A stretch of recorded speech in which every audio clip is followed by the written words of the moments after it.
In the quiet farmland between Norborne and Carrollton, Missouri, where train tracks fade and fields roll on like forgotten prayers, there once stood a plain white brick house behind a fence.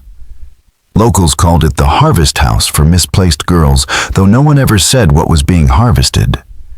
From 1884 until it quietly shut down in 1901, the place was listed as a faith-based reform home for girls considered disobedient or immoral. That's what the county records say.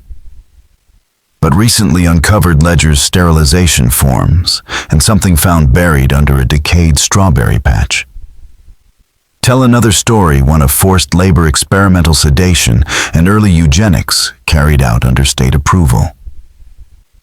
What you're about to hear isn't fiction. It's history that someone tried to erase. It's what happens when morality becomes business and young women become experiments. Welcome to the story. We tell the ones the world tried to bury completely quietly and without sensationalism. If that's what you value, stick around. Let's go back to the spring of 1884. Missouri was coming back to life after a harsh winter. Churches were full, newspapers preached decency, and Sheriff Samuel Dyer approved the first official placement at the Harvest House, Case Z1, Lillian May, age 15. Her crime: persistent impropriety and refusal to recite scripture. An orphan who once danced barefoot behind the Methodist church. That was all it took. The Harvest House was founded by the Women's Society of Rural Morality, a Christian group quietly funded by the state and later supported by the Missouri Eugenic Health Trust, a name that never made it into textbooks. The home was run by Eunice Bell Shepherd, a former midwife turned reformer, known for her gray dresses and her belief that sin could be pulled out by the root. Her staff included an unlicensed physician, a German chemist hired to correct temperament through tonics, and 2 spinster sisters who enforced dormitory order. No one outside was allowed past the gates. To the public, the home seemed successful. Church bulletins praised the girls who returned proper and employable. Photos showed young women weaving baskets, reading psalms, and working in the orchard. What they didn't show were the bruises, the fainting spells, and the silence that followed. In 2008, a construction crew digging near the old orchard found a rusted sewing box. Inside were 8 linen bundles stitched with red thread. Each held fragments, drawings, pages, names, thoughts. None were signed, but one phrase appeared again and again. They said we were weeds. Soil tests later showed high levels of mercury nitrate and sedative alkaloids, the kind used in early chemical sterilization. That soil wasn't meant to grow, it was meant to forget. So how did a reform home become a sterilization farm?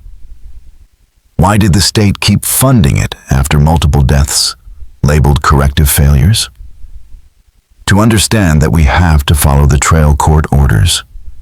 Medical logs, censored letters, and the story of one girl who tried to document it all before her voice was taken. Her name was never recorded, but she left behind a single linen strip buried in a tree root. On it were 5 words: "Do not plant what screams." A year earlier, in 1883, the Missouri Assembly passed the Moral Correction Appropriation Act, funding agricultural programs for morally endangered girls aged 9 to 18. On paper, it aimed to prevent poverty and delinquency, but the bill never defined moral endangerment. That meant any girl could be institutionalized. The Women's Society of Rural Morality, founded by a devout widow named Henrietta Allams, seized the opportunity. What started as a temperance group handing out pamphlets turned into a campaign to repatriate fallen femininity. Its members included the wives and daughters of powerful men, judges, doctors, and clergy, all determined to purify the next generation of women. They weren't sadists. They were believers. They thought disobedience was a disease that labor cured sin and that trauma could be erased through pain and prayer. In truth, they were early eugenicists in corsets. By 1884, they'd secured full funding to build the Harvest House, a correctional seeding farm. Private letters discovered in 1993 revealed its true purpose to test whether disobedience could be bred out, whether sterilization could be justified under religious authority, and whether undesirable women could be quietly removed from society. Publicly, the society hosted charity teas and scripture readings. Privately, they paid for restraint sedatives and mercury-based tonics. One surviving invoice from April 1886 simply reads, 8 doses, cognitive dulling solution for girls unfit to marry for orchard work rotation. Matron Shepherd sent monthly reports to the board. One chilling line from her notes reads, 2 girls bled after tonic. 1 was removed. The other is silent now. Her posture improved quickly after the new compound was introduced during hymn recitation. The physician was pleased with the slow, deliberate way she moved and spoke. He believed her obedience would soon be permanent. Around that time, Mrs. Hester Crane, one of the society's board members, suggested a gesture of closure for the families, since most girls were never returned home. Each family would instead receive a box with something of comfort, a ribbon, a cross-stitched verse, or a lock of hair. By 1890, more than 160 girls had passed through the Harvest House. Only 43 were ever discharged. The rest were marked reassigned, returned to care, or simply no longer viable. No graves were recorded, but the strawberry rows behind the barn always seemed fuller after the first frost. In 1891, a delivery man named Clinton Morse refused to haul another crate of hymnals. In his ledger, he wrote too heavy for books. Heard sloshing, smelled like vinegar and something sweet. They said it was rose water. I ain't been back. When he died years later, a piece of cross-stitched fabric was found in his trunk. It said 3 words, "They fed lies." The woman behind all of this, Eunice Bell Shepherd, arrived in Norborne in the spring of 1884, carrying a leather satchel, a medical journal, and a red-inked copy of the Psalms. She was 48, widowed, childless, a former midwife from Jefferson City, with no theological training. Yet to the Women's Society of Rural Morality, she was a prophet of domestic order. To the girls, she was simply the matron. Her teachings, never formally published, but later recovered from fragments, became house doctrine. She called it the doctrine of good soil, claiming it came to her in a dream. The girls, she said, were seeds misplaced in corrupted earth, damaged by city's temptation or bad blood. With silence, pruning, and proper containment, they could bloom again. But some, she warned, were beyond saving. In her own words, the Lord grants soil of 2 kinds, red and gray. The red may be turned with time. The gray must be burned and buried. Do not waste seed on ash. She divided the girls not by age or sin, but by how easily they could be controlled. Category red. Young, frightened, moldable, fit for domestic futures. Category pale. Sullen, intelligent, resistant, requiring sedation and confinement. Category gray. Defiant, self-harming, morally sterile, unfit for rotation. Those marked gray were never seen again after their first week. Shepherd enforced a ritual she called the triune cleansing. The first stage, silence rotation, meant 72 hours in isolation, without speech, interrupted only by scripture and tonic doses. The second labor correction was a week of repetitive orchard work, often barefoot and under watch. The third refinement night took place in the chapel. What happened there was never photographed, but survivors spoke of a humming machine, a crank and light, that pulsed blue behind their closed eyes. One girl, committed at age 12 for improper laughter, remembered being made to kneel with sugar on her tongue. If we swallowed before the bell, she whispered years later, we got the rope bath. Another described masks dripping honey and a sound like glass grinding in water. Most never knew what was real and what was dream. In 1991, a flood damaged the Missouri Historical Society archives. But one sealed envelope survived. Inside was a page labeled Soil Evaluation Report, Spring Intake, 1893. Each girl's name was followed by a category and a viability status, domestic workhouse non-viable. Beside the name Edna Jo K, age 13, it read Gray. No return. Silence unbroken. No burial. No discharge. That same spring, 4 new trees appeared along the north fence. The ground beneath them was packed with clay and ashes. When preservationists briefly entered the old house, decades later, they found a half-burned rosary and a square of cotton marked with 7 red X's, one for each girl who never came back. Eunice Shepherd died in 1908, her lungs filled with fluid, her lips stained from her own tonic. No one claimed her body. In the margin of her Psalms book beside verse 127:3, she had written, "Some gifts must be buried to be sanctified." The physician behind the tonics was a man named Dr. Hayhart Clean, who arrived from Cincinnati under a false name. His papers claimed he had studied in Munich, specializing in female nervous disorders, though no such records exist. What did exist were rumors of missing patient charts, over-sedation, and quiet transfers between clinics. The society hired him in 1885 as the Harvest House's formulary supervisor.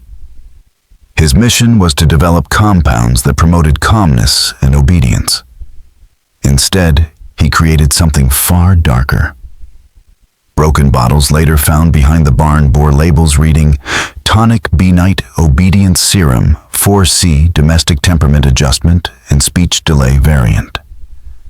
Tests confirmed the presence of chloral hydrate opium tincture and mercuric chloride, a mix known even then to cause hallucinations, paralysis, and memory loss. These weren't mistakes. They were tools. The girls received their doses daily, sometimes in spoonfuls during chapel, sometimes as drops placed on their tongues while they slept. In 2007, an unearthed crate mislabeled as farm equipment ledgers contained one of Clean's surviving reports. It described his success in producing what he called moral stillness, where the patient's breathing slowed, their expressions softened, and resistance diminished entirely. For him, that was progress. For the girls, it was erasure. The tonic worked exactly as Dr. Clean intended. It quieted the girls. Within 36 hours, those labeled Category Gray stopped speaking, stopped making eye contact, stopped being themselves. One girl spent 4 days repeating Psalm 38 until her voice broke.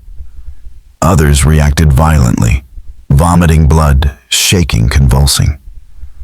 Those girls were marked for orchard reassignment, a phrase that later came to mean burial beneath the fruit rows. To manage dosing, Clean hid concentrated beads of the tonic inside sugar cubes distributed during meals and hymn rehearsals. Some girls thought the sweetness was a treat. Others grew suspicious and began refusing the cubes. In response, Clean wrote a chilling proposal now preserved in the Missouri State Archives. If sugar is seen as mercy, we must teach them it is obedience. Hunger will reinforce the lesson. Those who fast shall forget.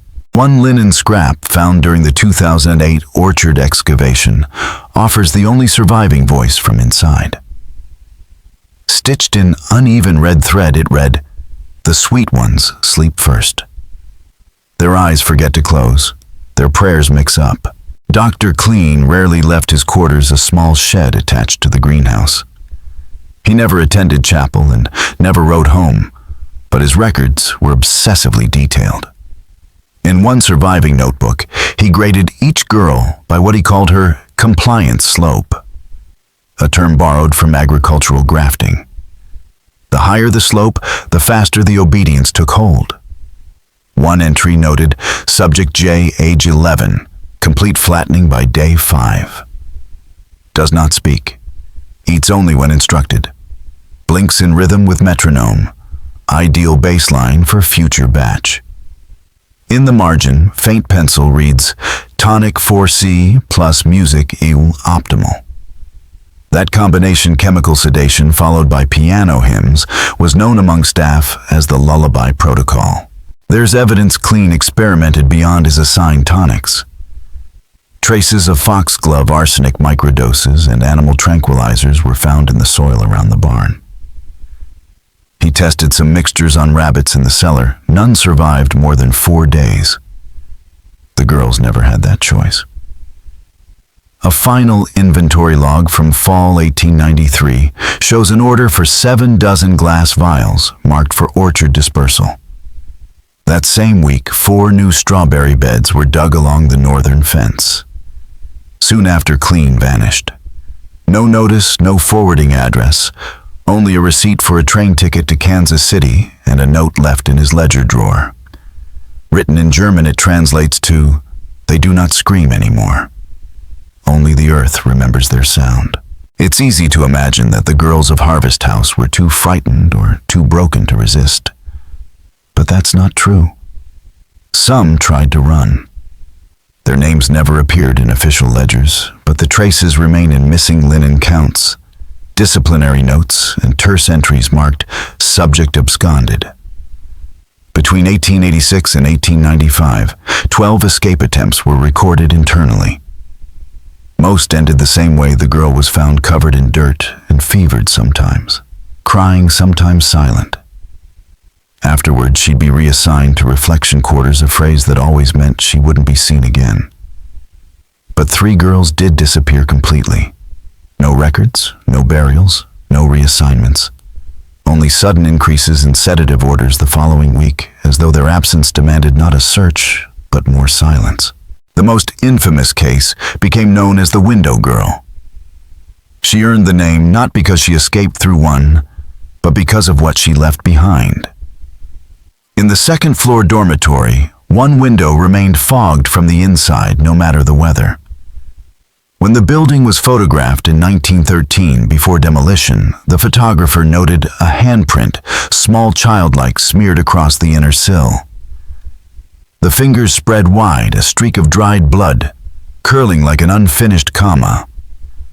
The photo label read simply, "South-facing room, unclaimed."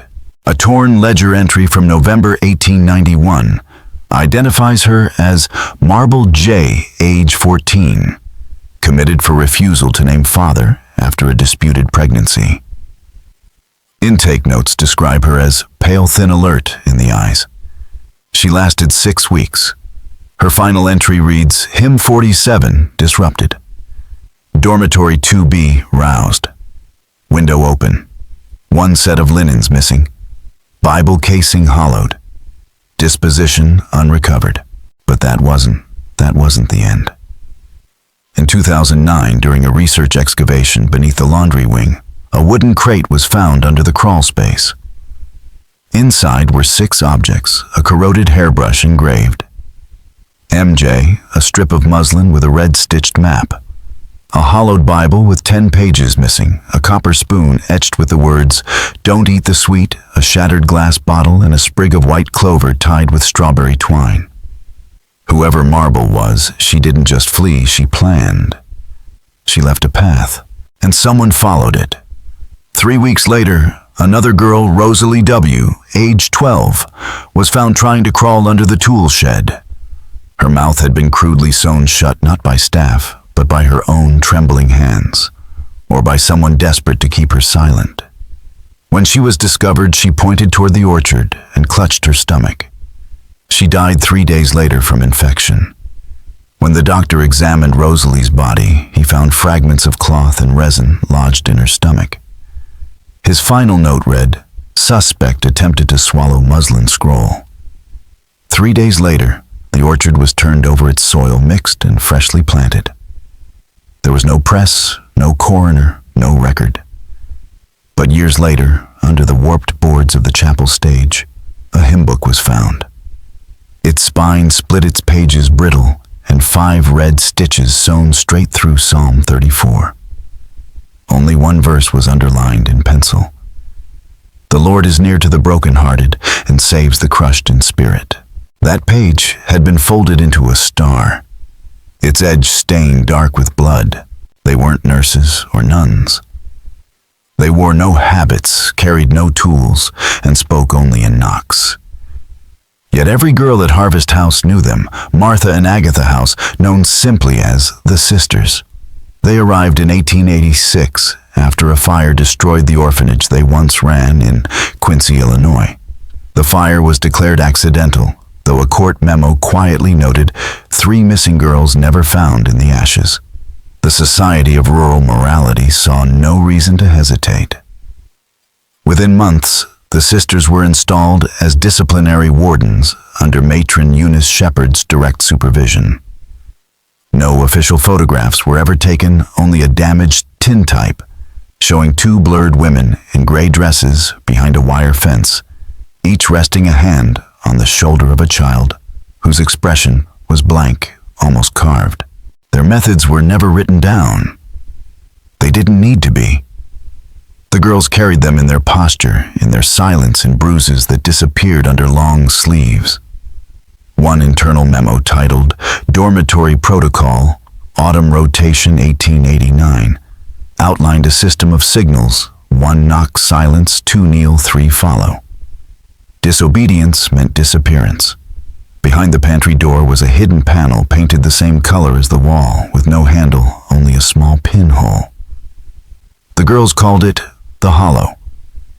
According to one scribbled note found later inside a hymn book, it contained a bench too short to lie on and too narrow to stand.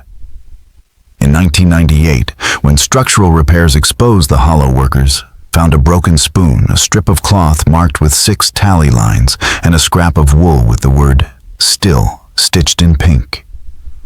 There was no light, no air, only a thin slit at floor level, just wide enough to slide a plate through, or perhaps not. The sisters' discipline ran on rhythm and precision.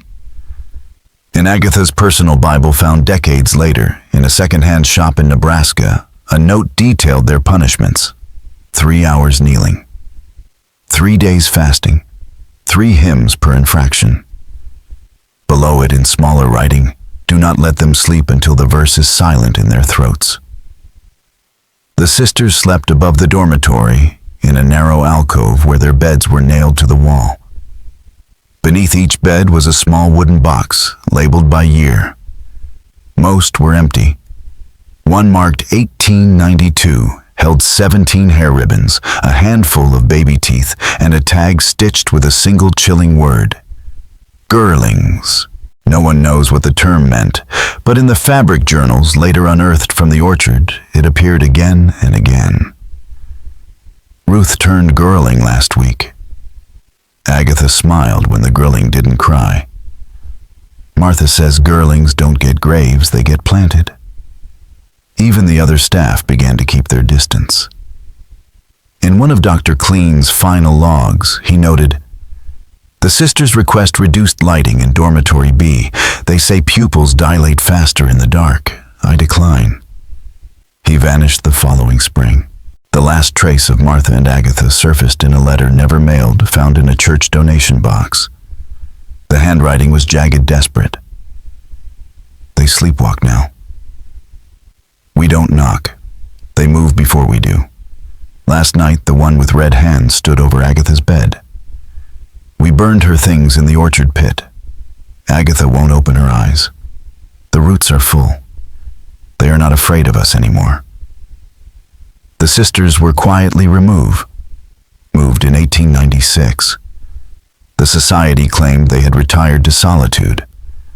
But in 1922, an elderly patient at the Missouri State Infirmary, identified only as MH, was found scrawling names on the walls of her room. When asked what they meant, she whispered, "They were mine. I carried their mouths on my back." 2 days later, she was dead. Under her mattress lay a hymn book. The chorus to "Be Still My Soul" had been scratched out and replaced with a new refrain. Be still their voice, be still their fight, be still the ones who know the night. Her name was never in any ledger. No birth record, no chapel attendance, no tonic log. But those who later uncovered her book beneath the oldest mulberry tree began calling her the seamstress. They believed she could not speak, not from birth, but from trauma. Scratched beneath an old wash basin were the words, "Tongue went still after hollow." The seamstress's gift was her hands. Sometime around late 1892, she began to sew not clothes, but memories. Using stolen muslin frayed linens and torn hymn pages, she created a coded journal. Each piece of fabric was no bigger than a palm, stitched in red thread and bound with strawberry twine. In 2007, 32 of these pages were found inside a child's satchel, buried beneath a mulberry stump alongside human remains. The fragments were unlike anything historians had ever seen. Some were abstract webs of thread patterns that looked like roots or veins. Others were clear, a kneeling figure before a wall, a spoon marked with an X, a woman's face with eyes crossed out in red. One page showed a series of windows, 9 in total, one of them torn open. On the 14th page, a sentence appeared. "The sweet ones sleep first. The girlings don't come back." The final page was a crude, stitched map of the orchard, marked with 7 red knots and one word beneath them all. Still.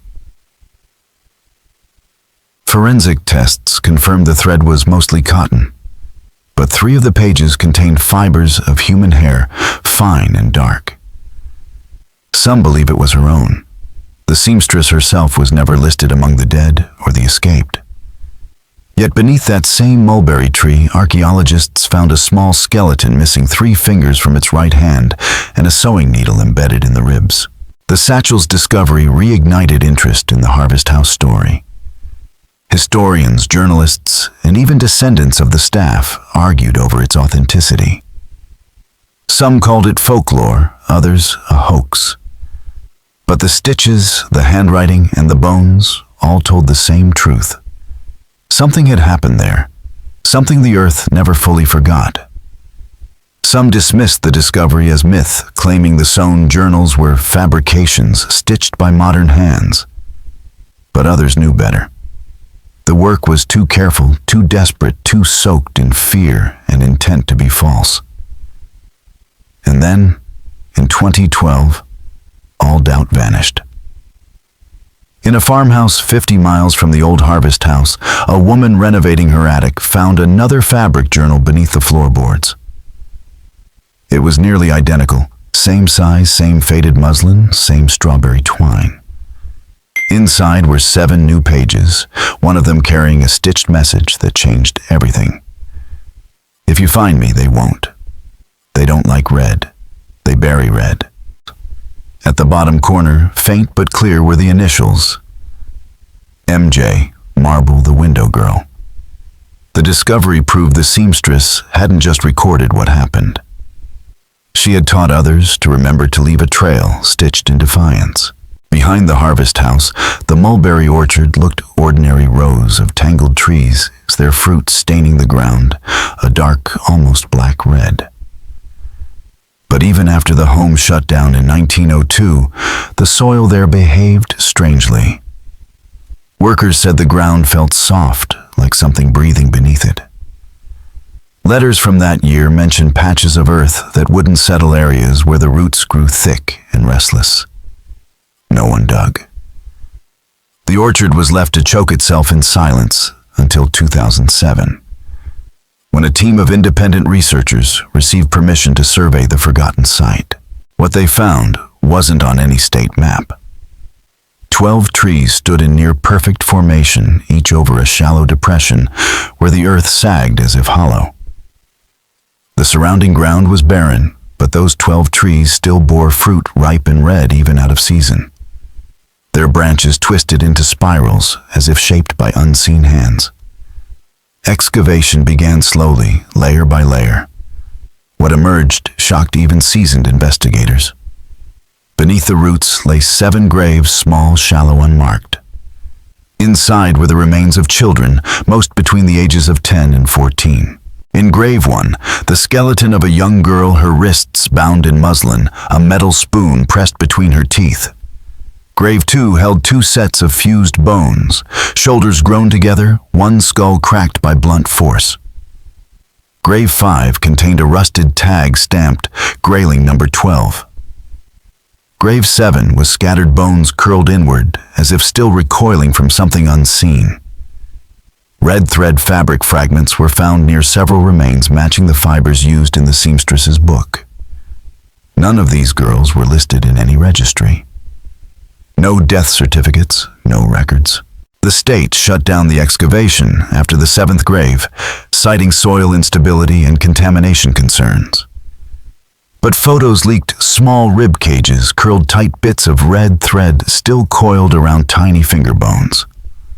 A retired archivist later claimed there were more graves, at least 20, but that officials didn't want to know. Among the remains was one final artifact, a folded square of muslin stitched in red. It depicted a tree, a spoon, and a door, and beneath them, a single word. Still. The same word found in the seamstress's journal. The pattern was unmistakable. The burials weren't random, they were ritual. Each mulberry tree marked a grave planted not for fruit or shade, but as cover. The trees grew strong because they were fed with the bodies beneath them. But the girls fought back in the only way they could. They left red thread maps and names stitched into the very fabric meant to erase them. They made sure their silence wouldn't last.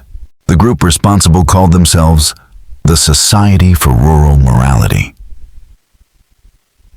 Founded in 1879 by judges, ministers, and agricultural reformers, it claimed to protect the moral backbone of the American heartland. On paper, it offered refuge to wayward girls and guidance to orphans. In practice, it created a hidden network of institutions that blurred the line between correction and control. Harvest House wasn't their first experiment, but it was their most successful. Backed by private donors, state funding, and quiet church endorsements, the society built reform homes far from cities where oversight was minimal and obedience was guaranteed. They didn't call the girls prisoners, they called them wards of redemption. From 1884 to 1901, 14 admissions councils reviewed girls for moral frailty, seduction, or criminal softness. Most had no charges at all, just reputations, gossip, or the wrong parentage. One internal memo from the archives says it plainly. Too clever. Too curious. Reads unsanctioned material denied. Unwed pregnancy refuses repentance admitted. Daughter of colored man and Irish mother admitted.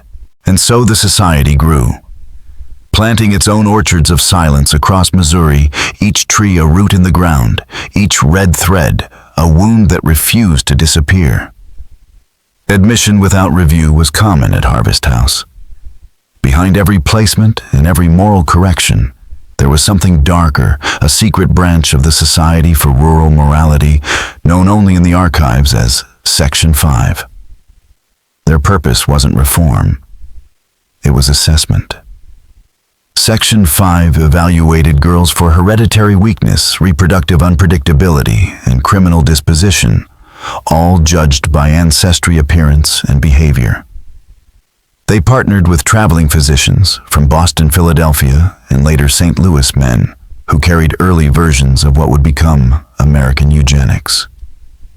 Harvest House became their testing ground.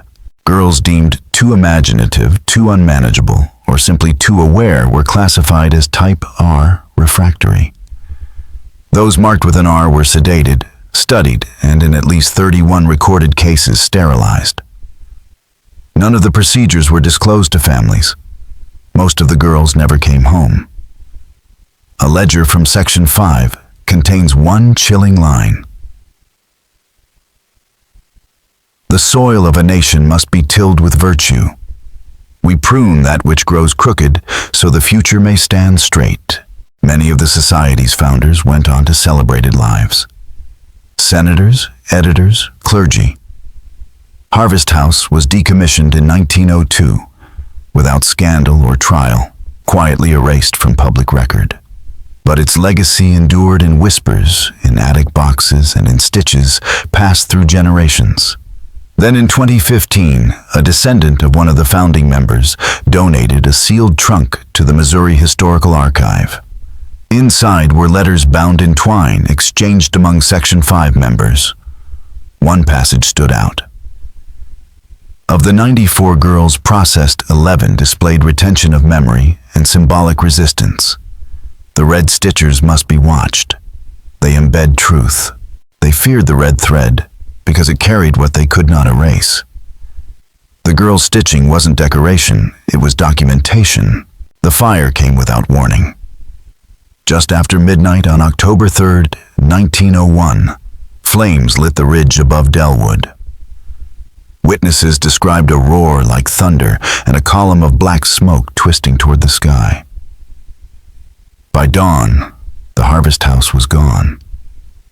Dormitories, chapel orchard, all ash. The fire marshal's report listed multiple ignition points, confirming what survivors already knew. It wasn't an accident, but there were no arrests, no inquiries, only silence. The society released one short statement. A tragic loss of a facility that served its moral purpose with distinction. Then they vanished. Decades later, in 1973, amateur historians searching for Civil War graves found the charred remains of the chapel foundation. On one surviving brick wall, scratched with a rusted spoon, were words that still shake anyone who sees them. They took our names. We took the fire. Fainter below it, another line. She lit it. The one who stitched. It's believed the seamstress, or one of the girls she taught, set the fire. If the world wouldn't save them, they would save themselves by ending what had been done. One survivor, never officially identified, was taken in by a Quaker family the following day. The family's journal describes her as silent, her arms burned, her satchel marked with 3 red X's. She wept whenever she smelled mulberries. In 2006, researchers found a rusted hinge, a ring of blackened keys, and a porcelain spoon still intact near the orchard's edge. On a scorched piece of cloth nearby, red embroidery spelled out a final message. We lived.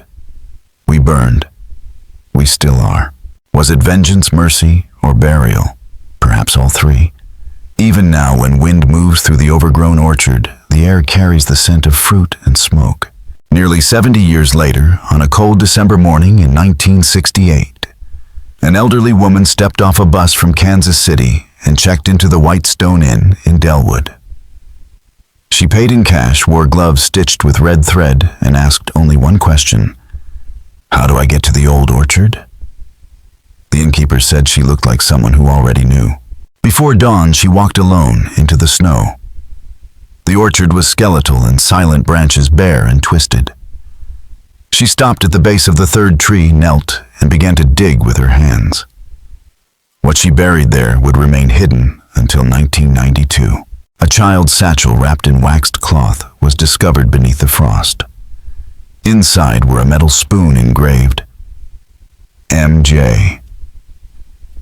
A muslin square stitched with 4 windows, one marked with an X, and a sealed letter addressed to the ones who will listen.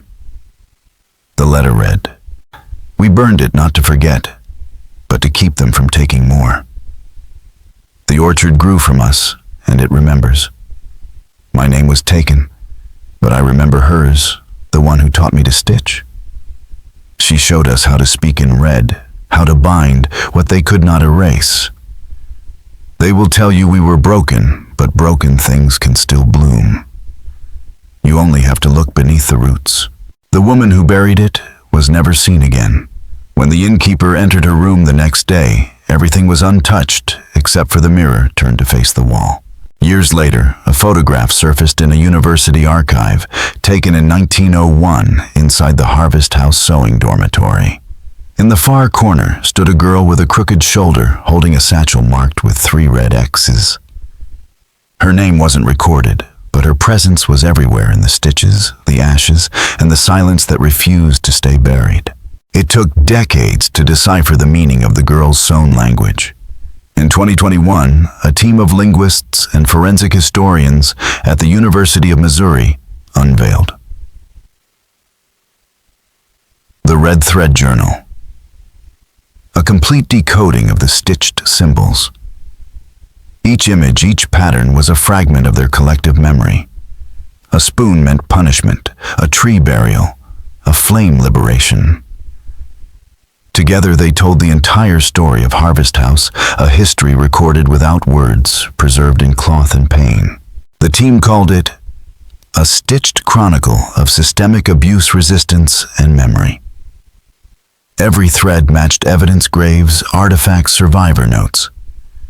What had once been dismissed as folklore was confirmed as fact.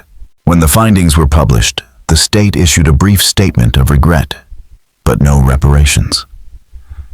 The churches stayed silent. The descendants of the society denied everything.